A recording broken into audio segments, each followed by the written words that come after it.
Ocean Engineering Hub. In this video, we are going to discuss about a very important concept in DBMS, which is keys. And trust me, by the end of this video, you will get to know everything about keys, that what are keys, what are the types of keys, and we will discuss each type of keys with the help of an example so that you can understand better the concepts. So watch the video till the end, and if you clear the topic, please drop a comment in the comment box so that I will get motivated to make more such videos. And also like the video, share with your friends, and do not forget to subscribe the channel. So now without time waste, let's start with the topic keys in DBMS. Now before learning the types of keys, first we will understand what is the meaning of keys.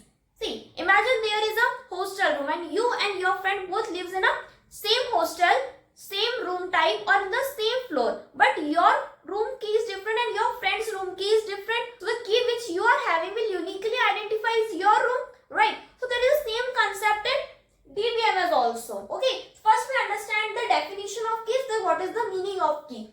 An attribute or a set of attributes helps to uniquely identify a record in a table is called as keys. Okay, see, the table, the columns of the table are also called as the attribute and the rows of the table are also called as record. So this is what the keys is, the set or the columns or the set of columns which uniquely identifies a row in a table is called as key. See, understand with the help of an example. Suppose there is a student table. So this is our student table which is having the columns of student ID, name, email and phone number. Now here see, can name will uniquely identify the student? So the answer is no, because see, here the name can appear twice. Suppose here is Riya. So Riya is appearing twice. Okay. So the name will not uniquely identify the student, but here is a student ID. So every student will have a unique student ID. Okay. So this is what we are saying here. The columns which helps to uniquely identify the record is called as keys. Okay. So what is the need of keys? Keys are used to uniquely identify a record. Okay. To uniquely identify a record, we use the keys. Second, it helps to avoid the duplicate data. Okay. It helps to avoid the duplicacy also in the table. And third, it maintains the data integrity. What is the meaning of data integrity? Data integrity means that our data should be consistent and correct. Okay. It does not get messed up. It must be consistent and correct. This is the meaning of data integrity. Then the fourth need is that it helps to create a relationship between tables. Okay. There is a key which is called as a foreign key. Okay. Which will help us to make the relationship or to create a relationship between tables, which we will study later in the types of keys. Then one more need is to make it helps to make the searching faster. Okay. Suppose we want any record from the table. So with the help of keys, it will be easy to find any record. So it also helps in making the searching faster. This is what the key and the need of keys is. Okay, I hope you clear. Now we will understand the types of keys. First you want to take the screenshot, take it or write it down. So now we will discuss the types of keys. See, we are having the 7 types of keys. There are more keys also, but these are the main important enough for your SAM exams. Now, what are the 7 types of keys? Super key, candidate key, primary key, alternate key, foreign key, composite key and unique key. Now we will discuss all the 7 types of keys one by one with examples. First key is our super key. What is the meaning of super key? A super key is an attribute or a set of attributes that uniquely identify a record. So simply the super key means the columns or the set of columns which will uniquely identify our record will be called as a super key. We will understand with the help of an example. This is the student table which we have already seen. So here we are having the attributes as student ID, name and email. Now here the student ID will uniquely identify the student. Okay, as every student will have a unique student ID. The student ID will become under a super key because it will uniquely identify the record. So now here we will write our possible super key. See, one more thing, any particular table can have a more than one super keys. Okay, a table can contain many more super keys. So here our one possible super key is of student ID. Next, see, email also every student will have a unique email. Okay, so therefore the email will also come under a super key as it also uniquely identifies the record. So here our student ID and email will have possible super keys. Now here we are having one more attribute as name, but name will not uniquely identify the student. Okay, because the name can be repeated for only 2-3 students. The name can be same. So the name attribute will not uniquely identify the record. So the name will not come under a super key. Okay, but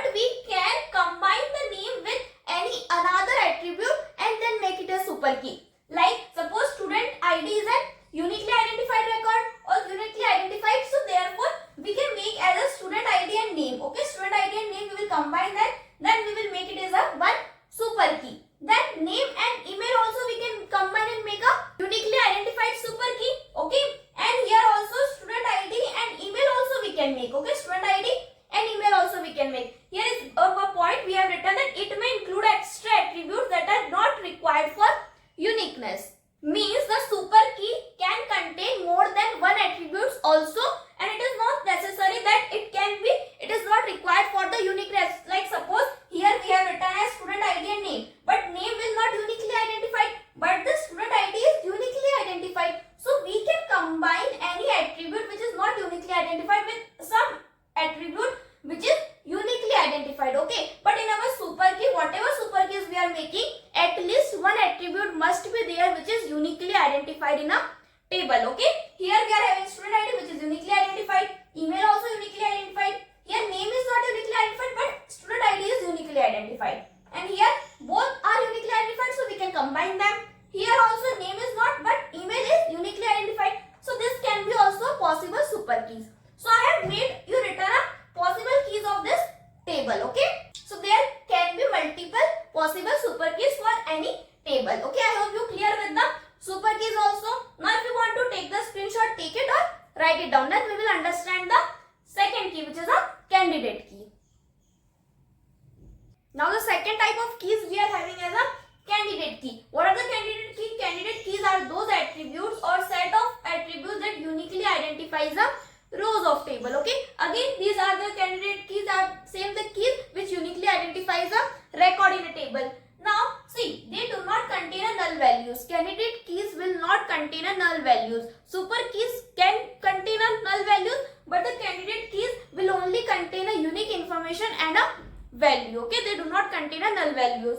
Then for example, the table which we have seen of the student table, there is a student ID, name and email. Okay, so here the student ID and email both are uniquely identifies the rows of a table. Okay, so therefore the student ID and email both are comes under a candidate key. Okay, the student ID and email both are a candidate key. Now there can be more than one candidate key also. Okay, like super key also there can be a many more than one super key is possible for any table. So candidate key also there can be more than one possible super candidate key for any table. Okay, like for example student ID and email. Now second, the candidate key is a minimal super key. Now what is the meaning of minimal super key?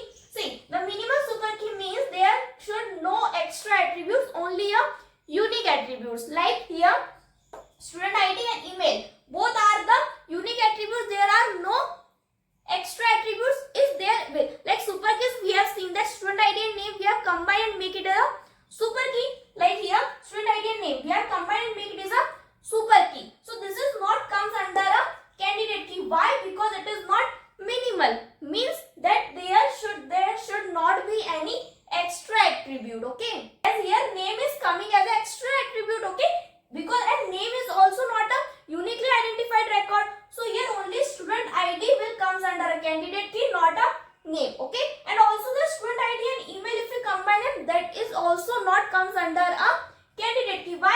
Because the student ID and email both are separately coming under a candidate key. Okay, so it will not comes on twice. Okay, super key can come twice, but then candidate key only one times will contain a student ID and email. Okay, so simply the candidate key is a minimal super key, which means there should be no extra attributes, only a unique attribute should contain the candidate key. Now all candidate keys are super keys, but not all super keys are candidate key. Okay, all the super keys will not come under a candidate key, but all the candidate keys will come under a super key. This is all about the candidate key. I hope you clear with the candidate key also.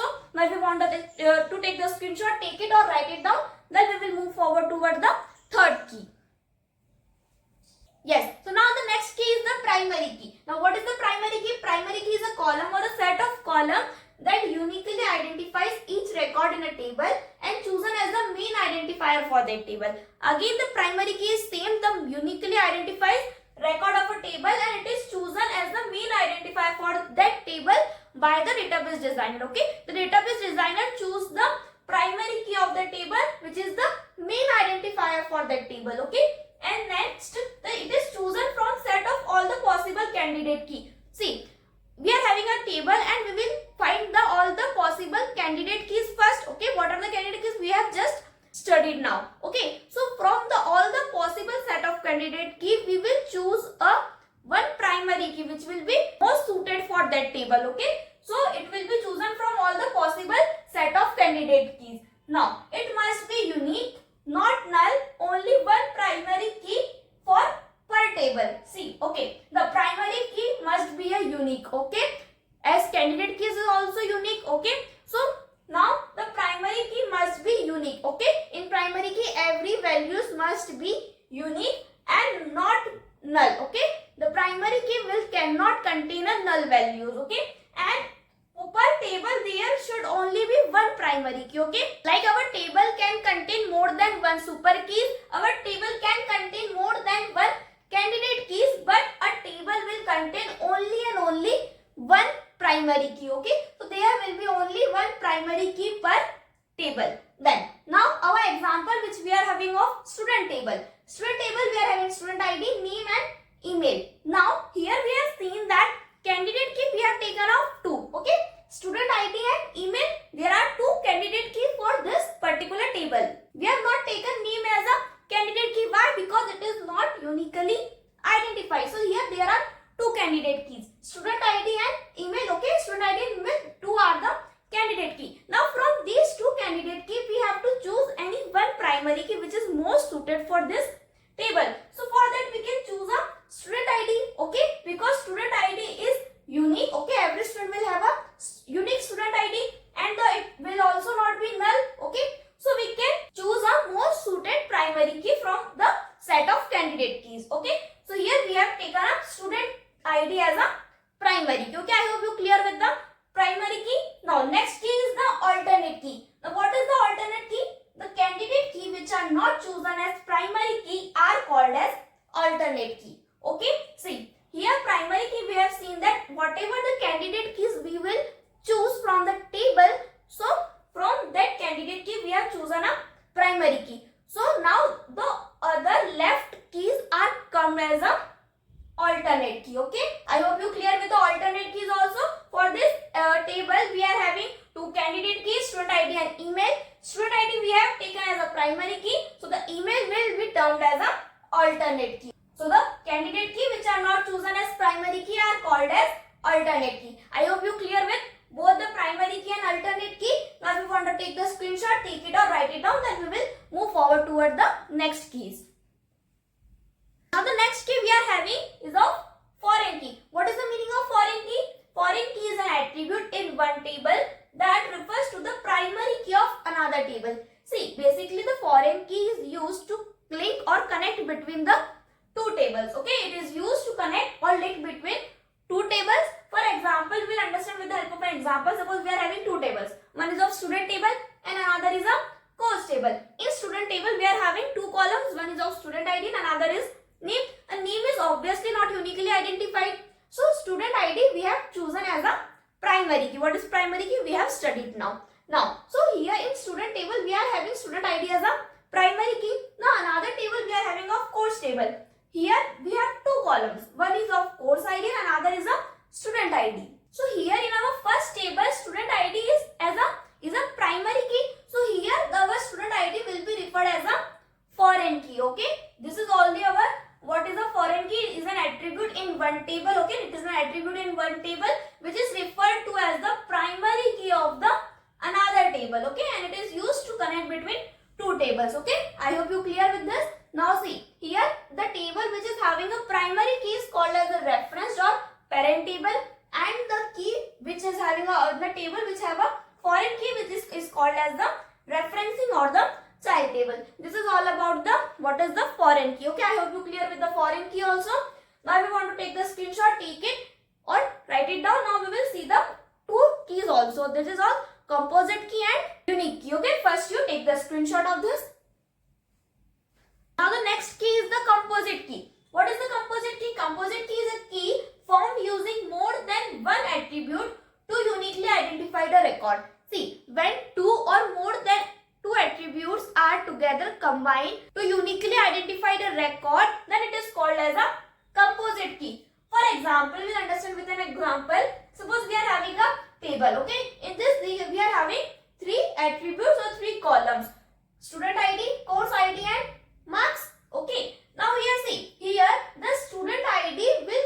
uniquely identified by because the same student can take multiple courses. Okay. Then here course ID may also not a uniquely identified by because many students can enroll in same courses. Okay.